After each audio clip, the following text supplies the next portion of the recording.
Hello, my dear ones. I'm happy to be back here. I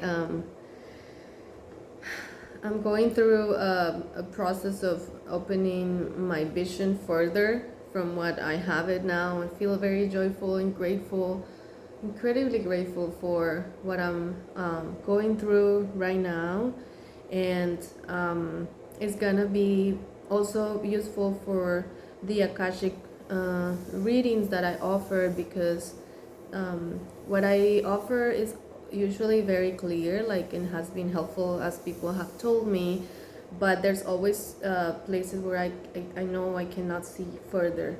So sometimes when people ask me things, I really try to see, and I could tell that there were some sort of as if I had glasses and there were like a little spots that would not let me see. And within my path, I learned that that was because there was some calcification in my chakra here, and so there was some sort of vision that was a little blurry, and I'm now in the process of cleaning that, and it's really feeling so connected. So I'm really excited for that, and also that's why I'm here sharing more frequently, because this boost of energy I want to pour it out, of course, as well. Today I wanted to talk briefly about the importance of the words that you use, and how they can or create a lot of negativity in your life, or help you to improve your life. And I think, not sure if I did both Spanish and English of this video, but I have another video about the power of the word. I think so, I did, yes. And so this is like a continuation, a deepening of that kind of message. And as I always do, I ground my knowledge in my own experience. This has many reasons. Being a feminist is one of those. Positionality matters. But also because I feel that when we have people that share spiritual knowledge, we don't know much about the behind the scenes work, the challenges, or difficulties, or even the processes. And I feel like it gives an idea that the person that has the capacity to share spiritual knowledge has this life, I don't know, that doesn't have any setbacks or anything. And so I also feel like it's important and humbling for me to share about my own experience as a way of grounding the knowledge. And it can help you also to, when you hear someone's story, you would think about your own. So that's kind of where I come from in these little messages that I send. And so, to speak about the power of the word, I wanted to share with you that many, many years, or even decades maybe, I engaged in practices of self-deprecating language, using jokes and ways of talking about me that were negative. And it's just, I want us to think about this with compassion. And if you have done it, and if you do it now with deep compassion and understanding of where these behaviors come from, I had to take a deep dive into my own experience, my own life, my past, to realize where those things were coming from. And I learned that when I was little, there was two kinds of responses when I expressed that something wasn't okay, or that I needed something. My primary caregiver would get very mad, very just angry at me, and it was very scary for me. From that I learned that I had to do not say what I need, because it would put me in danger somehow. And there has been a lot of healing in that also in my caretaker. So this has shifted, but that's how I experienced it back then. And so, and then the other response from other members of my family that were really important to me, because they were the only people I had at the moment, would make fun of me or bully me when I would say this is not okay or this hurts. They would make jokes and just put me down, disregard of my needs and my feelings. So that was really the root of the issue with my throat, right? And so part of the healing process is gonna be for you, if you feel like you need healing here, is going to be exploring your past, and those experiences, what happened when you expressed yourself. That would give you a lot of insight of why you do things now. And so I was telling you that back in the day, I would use a lot of self-deprecating language, and then something that I also did, and that sometimes it slips, it's hard, that pattern is really hard to heal. I would exaggerate when I speak, exaggerate everything, also like as a way of comedy. So I also had to see what was going on with that, because it's in a way not accurate, right, of what is the case, the truth. And the thing I learned with this pattern was that there was these two responses that I had. However, when something urgent would come up, very real, like a health issue or something, I would be heard, because it was a real deal, right? And so my psyche, my inner baby, learned that if I exaggerate things, or if things are urgent or dramatic or big, I will be heard. And that stayed with me, and that's why I started the pattern of exaggeration. So if you have this too, I'm offering you so much love, because I know this comes from a deep wound, and the good thing is that we can heal it. We totally can heal it. And I'm gonna tell you some of the things that you can do for that. So the first thing to do is do not use self-deprecating language. Energetically, when you do that, it's like you're stabbing your heart chakra so much that it gets closed, and then the energy doesn't come up here. So and again, learning a habit, it's easy, and unlearning, or if you want transform it, is very hard. So I had to bite my tongue, because it would come out automatically. And if you're in this process of shifting that behavior, you might want also to give yourself grace, that if you say something that it's self-deprecating, then you can correct it afterwards, and then it won't happen more.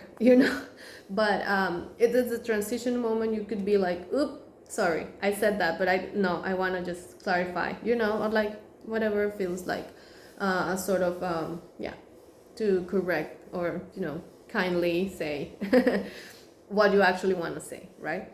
And so do not use self-deprecating language.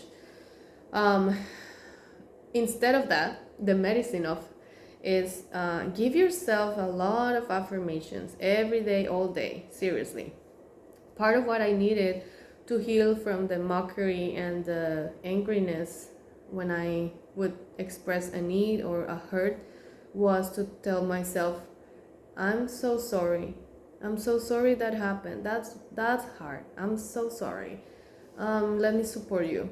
Let me give you support, And as you do that for yourself, your need for exaggeration would diminish and fade, So that's something. The other thing that and this, psychologists that are not spiritual at all say this thing also. To every time you step into a mirror, you say, oh my God, you're so cute. You're so beautiful. I'm so proud of you. Like, seriously, mentally, or out loud too. Because your thoughts, no, your words that you repeat start to become thought forms, and the thought forms start to change your reality. So those days, those years, or even decades that I engaged in this use of language, I had a lot of challenges. I had health issues, emotional, really tough stuff, and a lot of issues with money.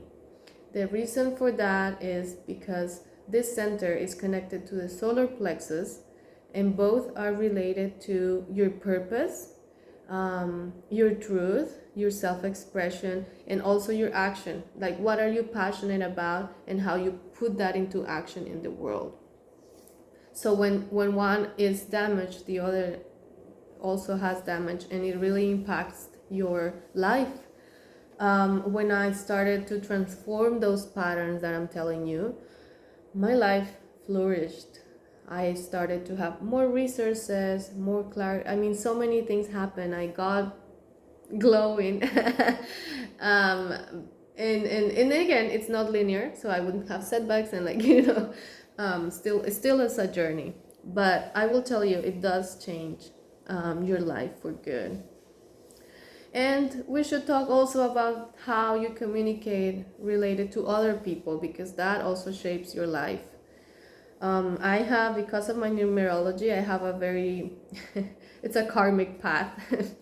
And the karma is very fast in my life. So if I would talk ill about someone, it would come back to me really fast and clear to me. And so do not speak ill of anyone purposely, like without purpose. There is always in this life conflict. It's normal. So I'm not saying, never saying anything negative, because that would be spiritual bypassing, right? So no.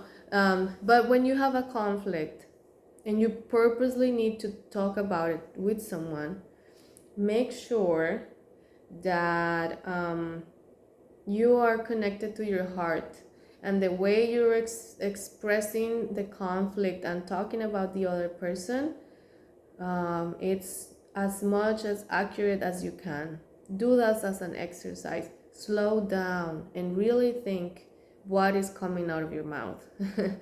If you can, don't speak about the identity of people, to generalize negative identities, because that is gonna reproduce, and it's not gonna serve anyone. Do not engage in gossip. Gossip has a horrible sticky energy. I don't know, it's like a sort of a raw kind of sticky thing. It's very ew, and it doesn't serve any purpose again. And so and some people are really into gossiping, so hold your tongue. Just don't engage in that. Rather use your word for things that are useful and purposeful and uplifting, right? So and again, don't, obviously, try not to say lies, or, as I was telling you, to engrand or extra dramatize. Be compassionate, but just don't do it, because it will become your reality. And if so I also have friends that do this a lot, and sometimes it's draining, because and you don't have the capacity to give them affirmations, and that's fair. It's really tiring. But if anything, do not corroborate their negativity. Never agree with that negativity. So if you need to hold space in the sadness of how they're speaking of themselves, you can do that. If you have the chance to give them affirmations, you can do that. But anything else, do not agree with them, because then you're co-creating this negative world to them. This is hurtful to them and to you.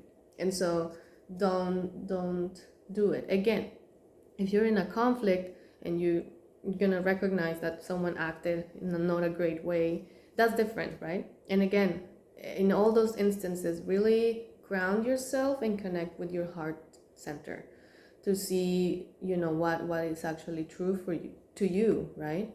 And even when you need to speak up for yourself, defend yourself, or go into that mode, it's going to be very useful for you to stay in your truth, because if you dramatize or exaggerate things, consciously or unconsciously, and this happened to me a lot, the other person is going to feel it and is going to reject you, or it's going to put a wall, be like, this is not, and that's going to replicate your wound.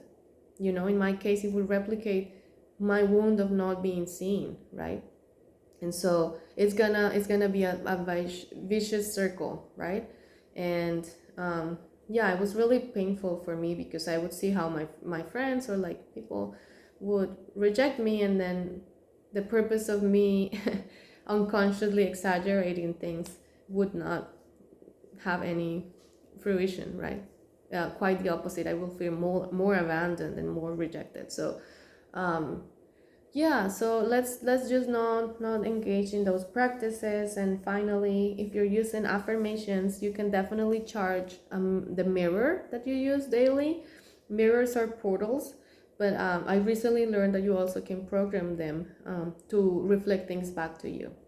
So if you charge the mirror with, you're so cute, oh my god, you look so good, you're so smart, you're so whatever, the mirror is gonna reflect that back after some time. And in this world that we have, where I guess it's so prevalent for people to look at the mirror, and we are gonna start criticizing every inch on all the fat, or like just don't engage in that. Do not just offer love to every inch of your body. Send love and tell that every part of you how much you love them. and I hope that, as it did with me, it's gonna start changing your life for good.